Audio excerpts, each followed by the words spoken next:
त्याने आयुष्यामध्ये किती चिल राहावं ना याचं जिवंत उदाहरण म्हणजे माझा नवरा. म्हणजे सगळ्यांची घाई गडबड चालू होती, पण ह्या माणसाचा चहा एकदम थाटामाटात चालू होता. मग काय, आम्ही अख्ख्या फॅमिली ट्रिप सोबत मस्तपैकी निघालेलो इमॅजिकाला. म्हणजे तसं 3 दिवसांचं होतं, वेट एन्जॉय इमॅजिका आणि विला. सो आम्ही अशी मज्जा केली. आणि मग काय, फॅमिलीची पहिली व्लॉगर असल्यामुळे सगळ्यांना पकवत आणि बोर करत, चला चला व्हिडिओ करू, चला चला व्हिडिओ करू, असं करत करत सगळ्यांना पण कोणी भाव देत नव्हतं. बट स्टील मी माझं कार्य चालू ठेवलं आणि मग आम्ही सुरुवात केली सगळ्या प्रकारच्या राईड्सला. आणि मग इथे आल्यानंतर निखिलला सगळ्या प्रकारचे देव आठवले. म्हणतो कसा, एकदा करून बघ. ज्या गोष्टीसाठी तो इमॅजिका आला होता आणि ती गोष्ट म्हणजे हीच त्याला खतरनाक राईड करायची होती. आणि मग मला म्हणतो आल्यानंतर, भाई साहब इथे पक्का देव आठवतो. म्हटलं चला ठीक आहे. आणि मग काय, जिथे आपण जाणार आणि तिथे असं काहीतरी वेडं वाकडं फंक्शन नाही होणार म्हणजे काय. आणि मग ही सोनपरी आम्हाला दिसली, कारण की इमॅजिकाची काहीतरी 16th or 15th अॅनिव्हर्सरी होती. आणि मग हे सगळं झाल्यानंतर आम्ही छान असा विला बुक केला होता. इथे आम्ही ज्या पद्धतीने पत्ते खेळत होतो ना, भाई साहब एक जण म्हणत होतं की आपण ना कसिनो टाकू, आपण हे करू.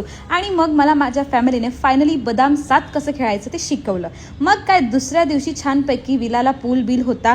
आणि मग सगळे पोरं मस्ती करतात. अगदी वयाच्या 2 वर्षाच्या बाळापासून ते 40 वर्ष 45 वर्षापर्यंत सगळ्यांनी पार धमाल केली.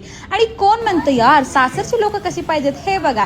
आधी तर फुल मज्जा होती. मस्तपैकी डान्स बीन्स करत माझ्या जेठाणी बाईंसोबत मी फुल एन्जॉय केले. आणि सगळ्यांना असं वाटत होतं की आम्ही हे सगळं प्रॅक्टिस केलं, पण नाही, हे आमचं सगळं काही ऑनगोईंग होतं.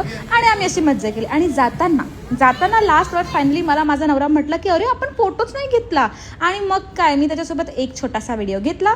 आणि मग अशी माझी 3 दिवसाची खूप अशी मस्त ट्रिप झाली. भेटूया पुढच्या व्लॉगमध्ये.